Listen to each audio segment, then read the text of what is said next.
안녕하십니까 유튜브 시청자분 황금메이커입니다. 이번에는 다시 부동산 얘기 좀 해볼 건데요. 조금 씁쓸하지만 여러분들께 이야기해야 될 내용인 것 같습니다. 일단 제가 늘 항상 얘기하지만 하이 리스크 하이 리턴 얘기 드리고요. 레버리지는 잘 써야 한다고 말씀드리지 않습니까? 레버리지를 쓰는 건 좋은데 감당하지 못할 정도의 레버리지를 쓰게 된다면 어떻게 되는지 여러분들께 이야기 드리겠습니다. 지금 2030에 그러니까 20, 30대 부채가 50대를 처음으로 넘었다고 합니다. 네, 굉장히 고무적인 얘기라고 볼 수 있겠네요. 벌써 2030들이 빚쟁이란 소리고요. 50대를 초월할 정도로 빚쟁이가 되었다. 물론 자본주의 시장에서 뭐 당연합니다. 자기가 가진 미래의 능력을 끌어쓰는 것도 능력이라고 생각합니다. 저는. 네. 다만 이걸로 인해서 파산하거나 회생하는 건 사회적 비용이 들어가는 일이기 때문에 이것은 굉장히 개인에게도 피해를 줄 뿐만 아니라 개인을 조금 넘어서 작은 공동체인 가정에도 피해를 주고요. 가족에게도 피해를 줍니다. 사회 구성원으로서 어느 정도의 책임을 음, 자각할 필요가 있다고 생각이 됩니다. 네. 물론 파산하고 망하는 건 자기 자유입니다. 네. 글로 사회적 비용이 발생한다는 것만 얘기하는 거예요. 지금 이거는 법정에서 입찰 봉투를 찍은 거고요. 중앙일보에서 갖고 왔고 매각기일에만 사람이 50명이나 모였다고 합니다. 네, 경매법정 이야기죠. 제가 왜 경매법정 이야기 갖고 왔는가? 기사 내용 천천히 보면서 여러분들과 나눠보도록 하겠습니다. 13일 오전에 그 매각기일에 사람이 모였다고 나왔고요. 청년들이 빛에 어떻게고 있다. 뭐 이 얘기입니다. 간단하게 하면은 왜 갑자기 뜬금없이 이런 얘기를 하느냐? 부채 규모가 50대를 부모 세대보다 넘었다는 소리고요.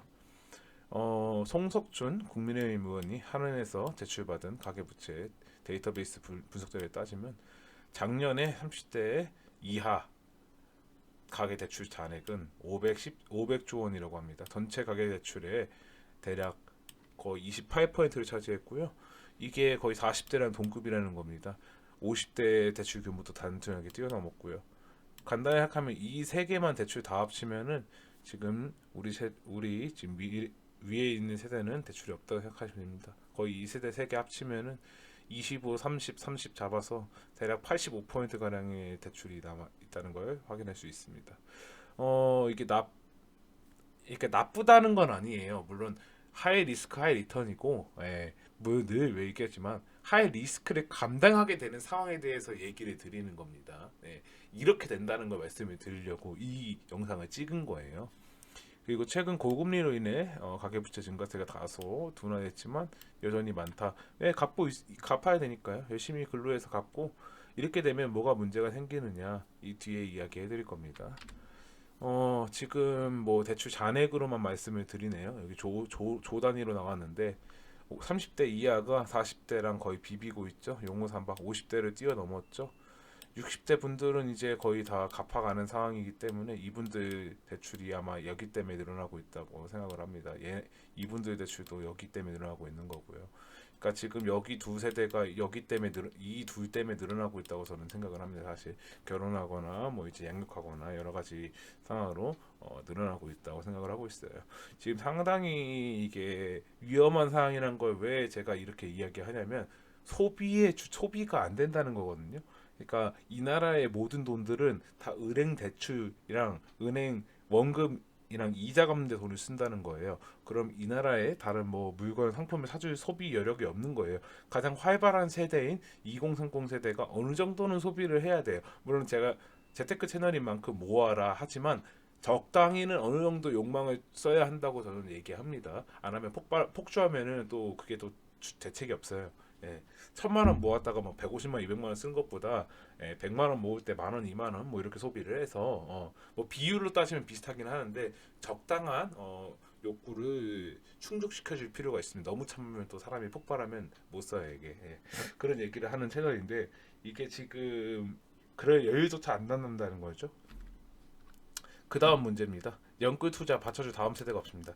지금 90년생이 이제 마지막 남은 황금 라인이다. 뭐 제가 그런 유튜브 영상을 찍었었는데 뭐 인구 구조에 대해서 지금 세대가 아이를 안 낳으면 없다. 왜 이런 얘기가 나오냐? 지금 밑에 있는 10대가 이걸 받쳐줄 만큼이 안 된다는 문제를 이야기하는 겁니다. 청년층의 부채의 85% 내외가 주거 관련 부채다. 순자산이 부족하고 추가 대출 여력이 부족한 청년층은 소비를 큰 폭으로 줄여 중장년층보다 부정적 영향을 크게 받을 수 있다. 방금 제가 얘기했다는 거죠. 기준금리가 1포인트 인상되면은 청년의 소득이 약 3.3% 원리금 상환과 이자를 낸다는 겁니다. 60대 이상이 1.2포인트를 지출하는 건 대조적이다. 왜냐면은 이 세대는 돈이 벌어들인 게 적어요. 제가 중위소득 때 얘기했죠. 기캐봤자 우리가 한 200, 30달, 200에서 300달이 받고 하는 거예요. 근데 여기서 뭐 둘이 합쳐갖고 500에서 600 사이 번다고 치면은 이 정도 자산 상태로서 뭐 이제 4억, 5억 대출을 받아갖고 서울에 집을 산다? 언강생심이 되는 거예요. 이제 허리 휘는 겁니다. 물론 앞으로 벌어 나갈 돈이 큽니다. 제가 늘 항상 얘기하죠. 지금 당장 상태를 보고 미래를 판단하는 거기 때문에 지금 당장 허리가 휜다는 거예요. 1년, 2년 뒤면 뭐 급여가 오를 수도 있죠. 그럼 조금 더 숨통이 트일 수도 있어요. 근데 경기가 어렵기 때문에 뭐 예를 들어서 연봉이 동결된다든가 이런 상황이 펼쳐지면 또 결국엔 엔잡의 길로 빠져야 되는 겁니다. 일을 또 해야 된다는 거예요. 그런 이야기를 하는 겁니다. 그래서 지금 저희 부모님 어떤 교수님께서 얘기하신 게 청년층 주택 가격 상승의 기대 심리도 지금에도 바로잡아야 한다. 소득 수준을 넘는 무리한 빚은 위험하다라는 걸 청년 시대에 확신을 심어줄 필요가 있다라고 지적을 했다. 저희 부모님만 하시던 얘기에 너무 빚을 많이 지면 안 된다. 빚은 위험하다.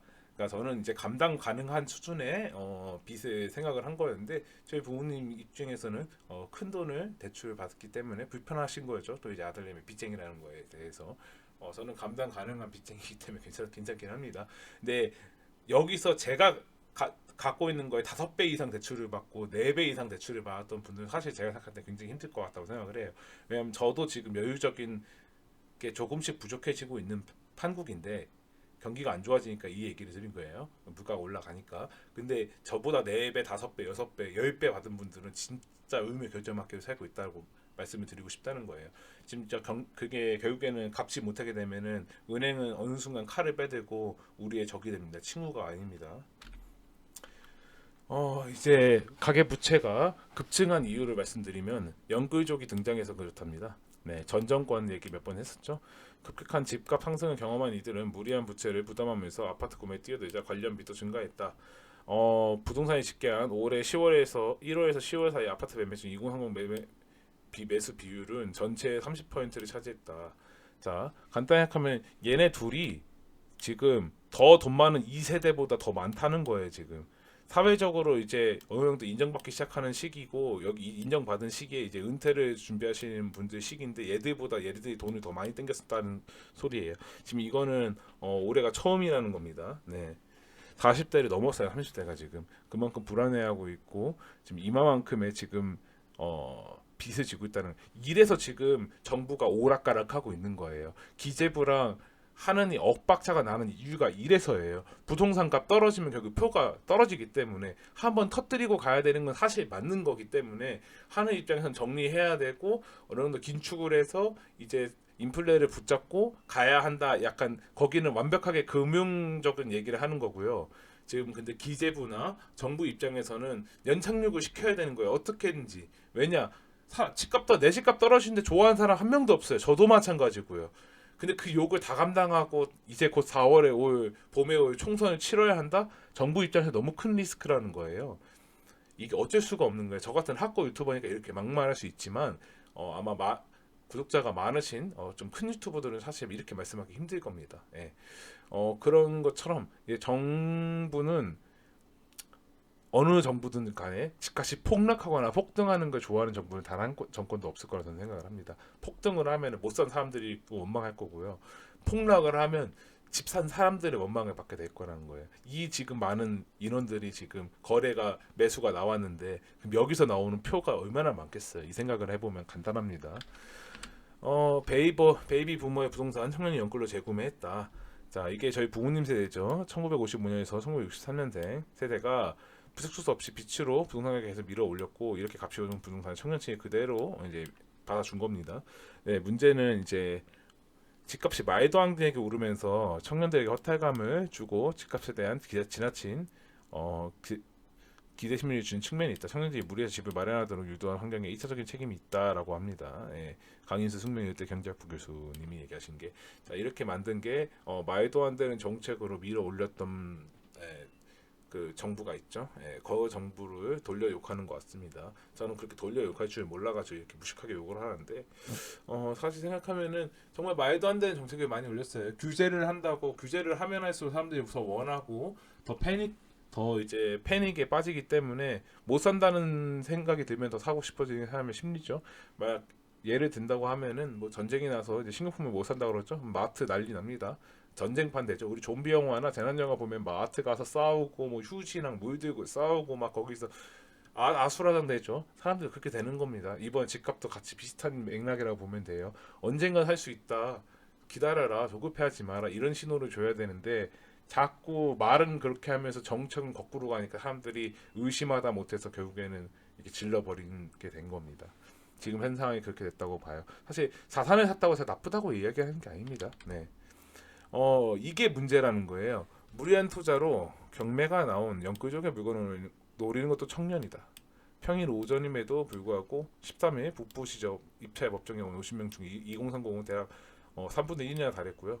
빌라를 낙찰받아 의식수를 얻기 위해서 경매를 공부하기 위해서 저마다 목적이 달랐지만 두드러진 건 실거주하고 아파트 경매였다. 앞선 집값 급등기에 내 집만에 성공하지 못한 이들이 경매시장에 두 번째 길을 찾는 거다.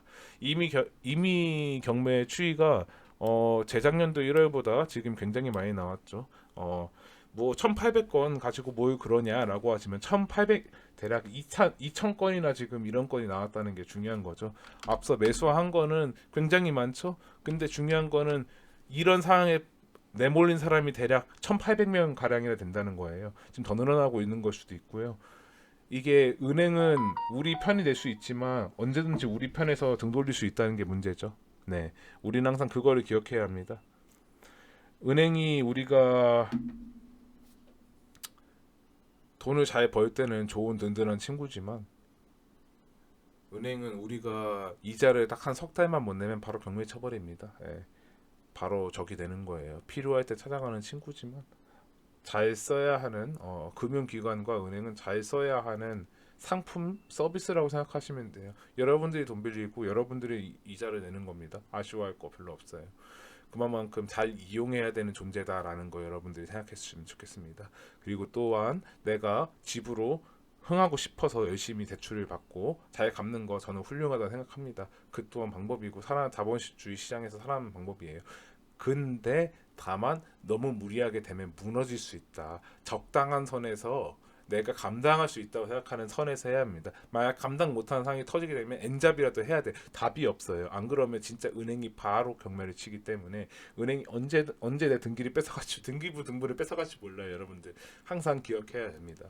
제가 오늘 느낀 게 영상을 만들면서 부동산이 언젠가부터 금융상품이 돼버렸다. 이 생각이 들었습니다. 그래서 오늘의 한 줄평이 이거고요. 금리 인하랑 인상하는데 부동산이 물론 당연히 왔다 갔다 하는 게 맞습니다. 자산 상품이 자산이기 때문에. 근데 유독 심해졌다. 금융 상품이 돼 버렸다고 생각이 듭니다. 왜냐? 금리가 인상하고 인하고로 인해서 왔다 갔다 하는 거는 금이나 달러든 뭐 여러 가지가 있겠죠. 미국 채권이든 주식이든 코인이든. 근데 부동산도 이 상품 안에 들어가 버린 것 같습니다. 우리의 거주 수단이라기보다는 어느샌가 금융 상품이 되어버린 이 현실이 좀 씁쓸합니다. 네. 오늘은 연끌을 해서 어떻게 되는가? 그럼 이거를 또 주우려고 하는 사람들도 있다. 그 이야기 드리려고 이렇게 영상을 찍게 되었고요. 너무 무리하게 과도한 대출을 받아서 큰 낭패를 보는 일이 없는 제 시청자 여러분들 되시길 바랍니다. 어느 정도 목돈이 있을 때 도전해보는 거예요. 네. 오늘 영상 괜찮았다면 좋아요와 구독 한번 눌러주시고 댓글 달아주시면 답글달러 가도록 하겠습니다. 시청해주신 유튜브 시청자분 감사합니다. 황금미크였습니다.